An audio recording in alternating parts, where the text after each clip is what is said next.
Well, the Orville follows up the spectacular epic battle of the Identity episodes, Identity 1 and 2. And the most logical follow-up, of course, is what happened as a result of that battle with the Kalons, the sudden alliance with their logical enemies, the Krill. And now they find themselves in an alliance. Nothing brings you together like a mutual enemy. So, of course, they've got to negotiate this and come to some treaty terms. And so the opening talks they've agreed to. And, of course, guess who is sent to go negotiate this? Well, Mercer and the Orville. So off they go. And they arrive. And something goes wrong.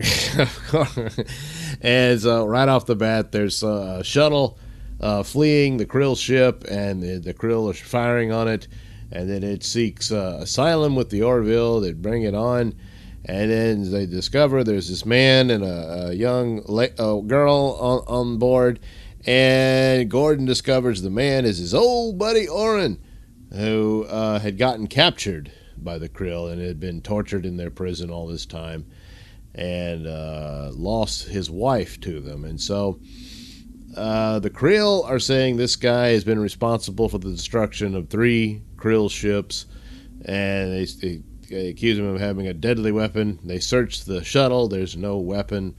There's no weapon on him or the child or anything like that. So, hey, what's this about? Well, right off the bat, what's the deal with the girl? She's very odd looking, and she's mute and won't ever speak and all this, and keeps to herself. And so they say, well, she lost her mother, and she's been living in the prison with under the Krill and all that, so it's understandable that she's in a shattered state. But right off the bat, you realize she's the weapon. But it's still left a bit mysterious as to whether or not Oren was really guilty of these attacks against the Krill.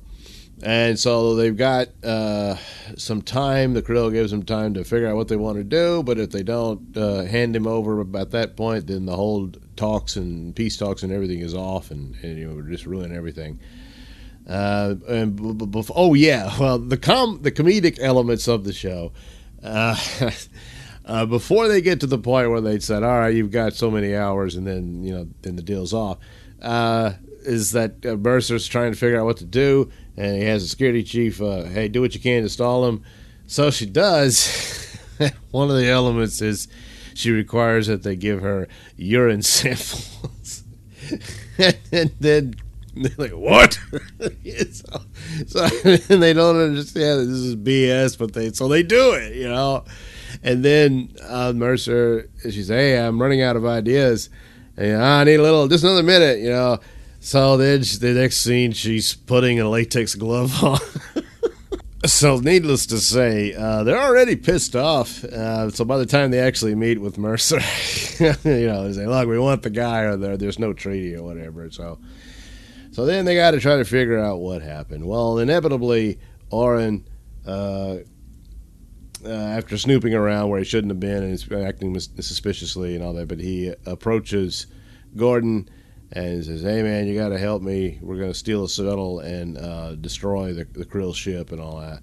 And so, fortunately, Gordon informs security and the captain. So they set up, well, let's figure out what he's up to. We still don't know how he's going to do it, and we need to know, the whole setup. And so they do, and they're tracking the shuttle.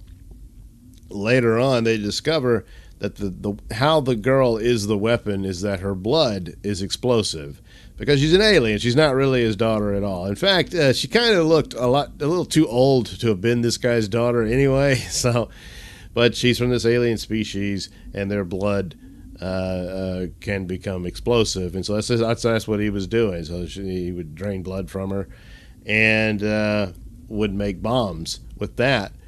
And so this is what he was going to do, but it was going to be a kamikaze run and all this sort of stuff. So they struggle with Gordon, and Gordon's conflicted because he owes the man his life, but at the same time his plan's all wrong and everything. And of course it throws the potential alliance at risk, which they desperately need because the Kalon are too formidable a force to take on alone.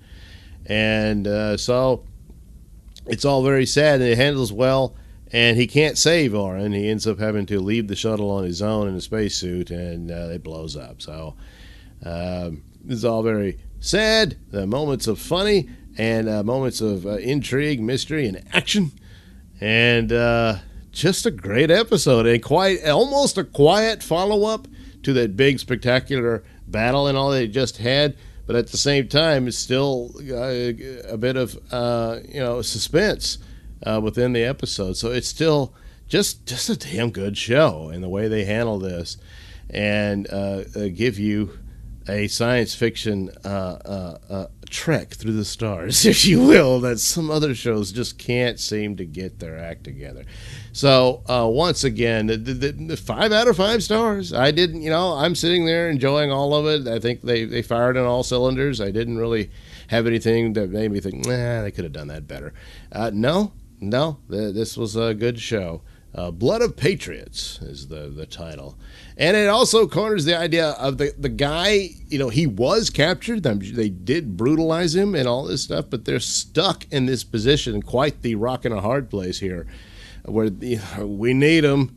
We're facing extinction if we don't have an alliance with these guys because of the mutual enemy that they have. And so there was really no a choice here, and even though they could be sympathetic to the grievances that the guy had, Oren was wrong, and that's just the way it was. And so a good show, and clever, and Orville keeps on trucking, or should I say trekking right along, huh? Yes. All right, so really enjoyed that. Thank you for watching and listening. Please like and subscribe, and thank you for those of you who have subscribed. That's really nice. And while you're here, hey, you know what to do. Take a look at that link description below. That'll take you to my many stores that have plenty of goodies for you. Bye-bye.